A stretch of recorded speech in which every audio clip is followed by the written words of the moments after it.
A man and woman stroll through a park having an uneventful conversation. Who are they? What are they talking about? And why is there a team of surveillance experts recording every word they're saying? In its opening scene, the questions and themes are established that will drive the rest of the film, and the subject of this episode of Vertigo Shot.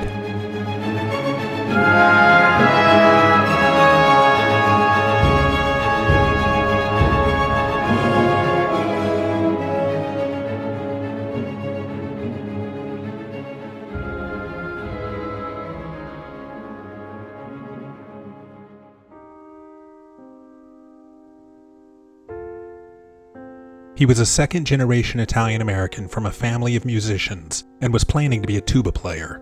But as a boy, he contracted polio and, confined to his bed for long periods, began reading plays that sparked an interest in theater. Ultimately, he became a director, and at the age of 33, he made his fifth film, which would catapult him to the top of the film world. Its sequel, his seventh film, would cement him as a legend. In between those towering achievements, director Francis Ford Coppola would casually add another masterpiece to his resume, with 1974's The Conversation. He would later say he cast his leading man because of how normal he looked, but Gene Hackman's career had been anything but normal. The product of a broken home and former Marine enrolled at the Pasadena Playhouse as a young man, and along with friend Dustin Hoffman was voted least likely to succeed. His first credited film role wouldn't come until he was 34. But within the next 8 years, he would receive 3 Oscar nominations, winning one for The French Connection. Two artists at the height of their crafts would come together to make a film that is both brilliant and severely underwatched. Mention The Godfather, even people who've never seen it know what you're talking about. But mention The Conversation, there's a good chance people haven't seen it, and maybe haven't even heard of it. This is odd given the critical recognition the film has received. And perhaps even more impressive, the fact it's been independently cited by both Coppola and Hackman as their favorite of all the films they ever worked on. In spite of all that, the film remains as inconspicuous as its main character, Harry Caul, the ultimate introvert, who values his privacy above all else. It's not that he hates people, he just can't seem to converse with them in any meaningful way. And happy birthday! Encounters with women are cold and transactional. People genuinely like him, but he won't let anyone in. I don't feel like answering any more questions. Notice how this shot is framed, with Harry visually blocked off, the door frame almost boxing him in and isolating him. Any director can have a character talk about how lonely they are, but the great directors show it and make us feel it using a variety of techniques. Coppola does this throughout the film, setting up his shots so that Harry is seen not only alone, but taking up small portions of the frame. Whether he's walking through the city, at work, or just sitting in a lobby, that feeling of isolation is always there. Other times he's going in and out of shadows, just like he spent most of his life doing. Even in shots that include other characters, we're sometimes given visual barriers that separate Harry from the rest of the world. The music provides another cue. Instead of a full orchestra, it's a single lonely piano and a fantastic score by David Shire, which you're listening to now.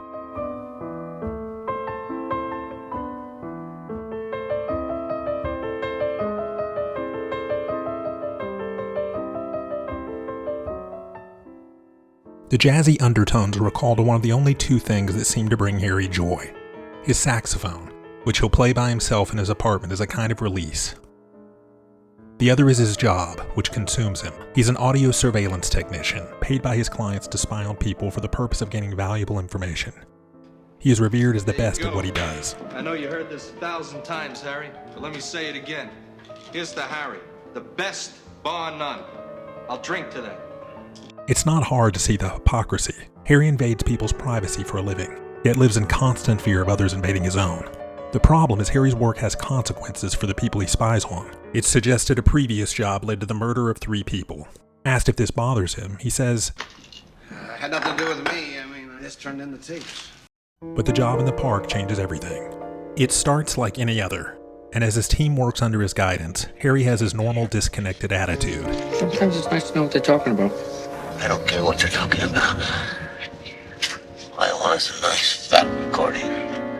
He won't feel this way much longer. After cleaning up the tapes, Harry goes to deliver them to his client, known only as the director, and is instead met by the director's assistant, played by a young Harrison Ford. Upon learning the director isn't actually there, Harry is adamant he'll only hand the tapes directly to his client, which creates a bit of a problem. I guess I can just wait on this.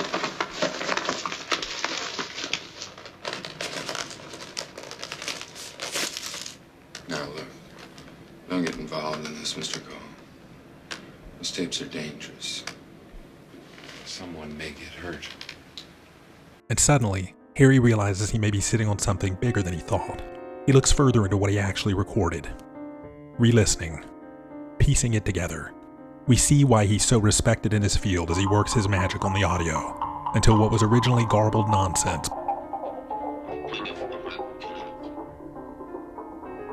becomes crystal clear sound. And that's when he hears something that changes everything.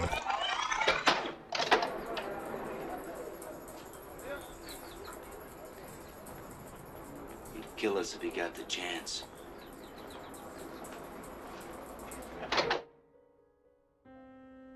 The clarity of sound is mirrored by a moral clarity. He becomes like a classic noir detective, trudging forward into a situation he knows probably won't end well. He fears the young couple may be in trouble. But why? What are the connections between all of these people? These are the answers that Harry obsessively pursues. And quickly, the roles are reversed. Harry is normally the one following people without their knowledge, but now Harry is the one being followed. Again, Coppola will use various techniques to show this. Notice how early in the film, Harry's jacket appears solid, but as he becomes more vulnerable and involved, his jacket is clear. He looks exposed, as if the world can finally see through him, and his carefully constructed barriers have been removed. Coppola also knows how to heighten the sense of voyeurism and invasion. In this shot, Harry walks to his couch. Most directors would follow their subject, but notice how Coppola holds back. He positions his camera in one spot with a delayed reaction to the movement of its subject, then pivots back to Harry. Why does he do this? Because that's what a surveillance camera would do. One of the most memorable scenes in the film is a dream sequence where Harry, now fully immersed in paranoia and guilt, meets the woman he recorded in the park. She's afraid of him, but he pursues her. When he's awake, he's unwilling to talk about himself. My name is Harry Call. But in his dream, he becomes a different person. Don't be afraid. He opens up to her. I know you don't know who I am, but I know you. There isn't much to say about myself. Suddenly talkative, willing to spill all the details of his life and past, he gives us hints of his own troubled childhood. When I was 5, my father introduced me to a friend of his, and for no reason at all, I hit him right in the stomach with all my strength. He died a year later. Then he tries to warn her, He'll kill you if he gets a chance. and finally says what's been bothering him. I'm not afraid of death. I am afraid of murder. Only in his dreams can he be this vulnerable, because there he's assured complete control. That inability to control things is what pushes the film towards its climax. As the picture becomes clearer, he realizes certain assumptions were wrong. His trust in some people has been misplaced. And perhaps the most difficult truth of all, you may be able to isolate yourself, but never entirely, and never from your own conscience.